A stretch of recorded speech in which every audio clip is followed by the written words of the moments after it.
تو اس کے دل میں جو ایک احسار کا جذبہ ہے اور سخاوت کا ایک جذبہ ہے اور اپنی ضرورت کے ہوتے ہوئے دوسروں کی مجبوریوں کو سمجھنے کا جذبہ جو ہے وہ بھی پیدا ہوتا ہے۔ اچھا، یہ قربانی جو ہے کس پہ لازم ہے اور یہ واجب میں آتا ہے، کیا کہیں گے اس حوالے سے؟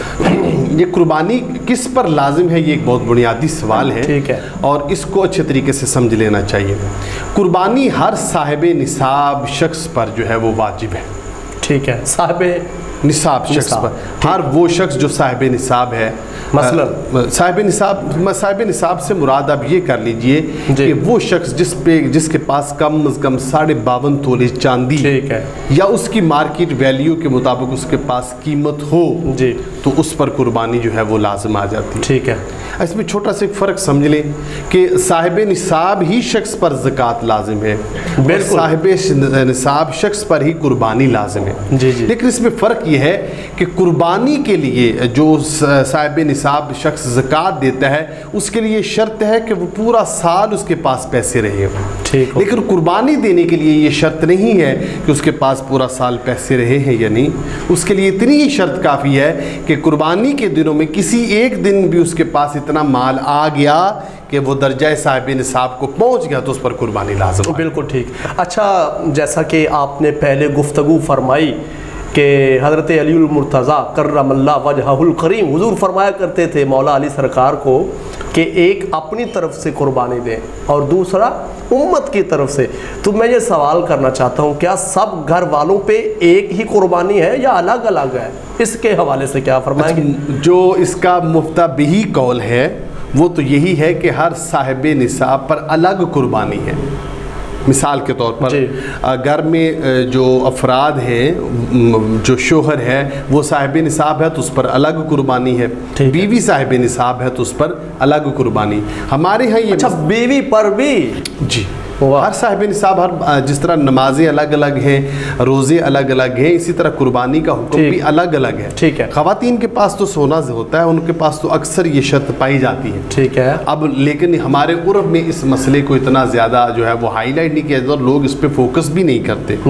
سم ٹائم شوہر تو صاحب نصاب نہیں ہوتا، اس کے پاس اتنے پیسے نہیں ہوتے، لیکن بیوی کے پاس اتنے پیسے سونے کی مد میں ہوتے ہیں، اس پہ قربانی لازم ہے۔ تو اس لیے سب گھر والوں پر ایک قربانی نہیں بلکہ ہر فرد الگ الگ صاحب نصاب ہونے کے ساتھ ہی قربانی کی جو فرضیت میں شامل ہو جائے گا۔ ٹھیک ہو گیا۔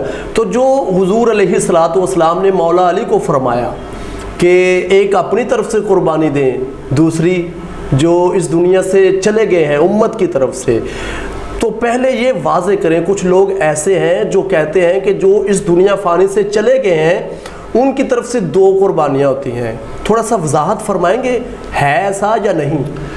بیسیکلی ایسا کوئی بھی جو حکم ہے وہ شرع میں مفتبہی اقوال کے ساتھ نہیں ہے، ٹھیک۔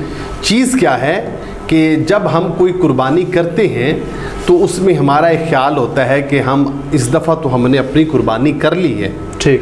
اب اس اگلا سال جو آئے گا تو اس سال ہم اپنے فوت شدگان میں سے اپنے والد کی طرف سے یا والدہ کی طرف سے کر دیں، ٹھیک ہے، کیونکہ وہ اپنی زندگی میں کرتے رہے۔ یہاں جو بنیادی ایک سوال واضح کرنے والا وہ یہ ہے کہ کوئی شخص زندگی میں اگر ایک دفعہ قربانی کر دیتا ہے تو اس کا مطلب ہرگز نہیں کہ اس پر دوبارہ قربانی نہیں ہے، ٹھیک ہے۔ یہ حج کی طرح نہیں کہ ایک دفعہ فرض ہے، ہر دفعہ جس سال بھی وہ صاحب نصاب ہوگا اس سال اس پہ قربانی لازم آ جائے گی۔ بالکل ٹھیک۔ اب سوال رہا یہ کہ فوت شدگان کی طرف اگر کوئی شخص فوت شدگان کی طرف سے قربانی کرتا ہے اور وہ خود بھی صاحب نصاب ہے تو پھر اس کو 2 قربانیاں کرنی چاہیے، ایک اپنی طرف سے اور ایک اپنے فوت شدگان کی طرف، ٹھیک ہو گیا۔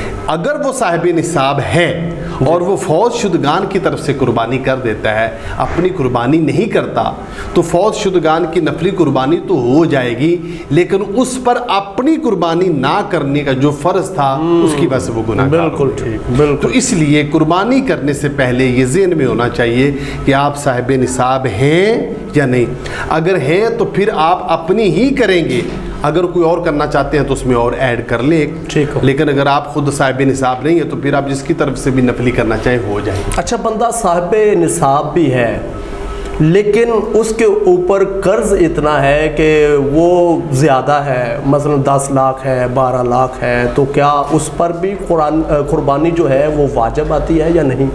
آپ نے بہت اچھا سوال کیا. اس پر آپ نے جب زکوٰۃ کی آپ نے ایک نشست کی تھی، اس میں آپ نے بڑے تفصیل یہ ڈسکس کی تھی.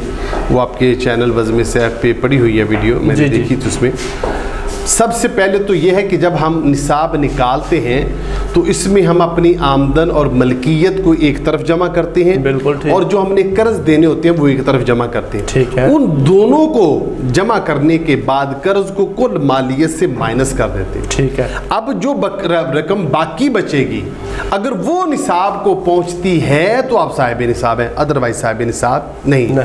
تو ایک بندے کے 12-13 لاکھ روپے قرض ہے لیکن اس کی ملکیت اتنی نہیں ہے تو ظاہر ہے وہ صاحب نصاب بنا ہی نہیں. اس پہ قربانی ملکیت مینز پراپرٹی تو ہے لیکن پاکٹ میں اتنے پیسے نہیں. میں اس کو دوبارہ وضاحت کر دیتا ہوں. جی اچھا، اگر تو یہ ہے کہ وہ صاحب نصاب ہے لیکن نیٹ کیش اس کے پاس نہیں ہے، ٹھیک بالکل، تو پھر وہ ادھار لے. اچھا، ادھار لے. لیکن اس میں ایک چیز اور بھی یاد رکھیں. ٹھیک ہے. جو ہم کریڈٹ کارڈ کے ذریعے پیسے لیتے ہیں ان میں ہمیں ایک چیز مد نظر رکھنی چاہیے جی کہ اگر کسی شخص کے پاس نیٹ کیش نہیں ہے لیکن اس کے پاس کریڈٹ کارڈ ہے، ٹھیک، وہ کریڈٹ کارڈ کے ذریعے قربانی کا کوئی جانور خریدتا ہے تو اس سے قربانی لے کے قربانی کرنا جائز ہے، اس شرط کے ساتھ کہ اس کے پیسے مارک اپ کے ایڈ ہونے والی ٹائم پیریڈ سے پہلے پے کر دیں. جی جی. لیکن اگر وہ اس میں کرتا ہے تو قربانی تو بہرحال اس کی ہو گئی لیکن اس کی وجہ سے مارک اپ کی وجہ سے وہ الگ سے جو ہے وہ گناہگار ہوگا اور حرام کا مرتکب ہوگا.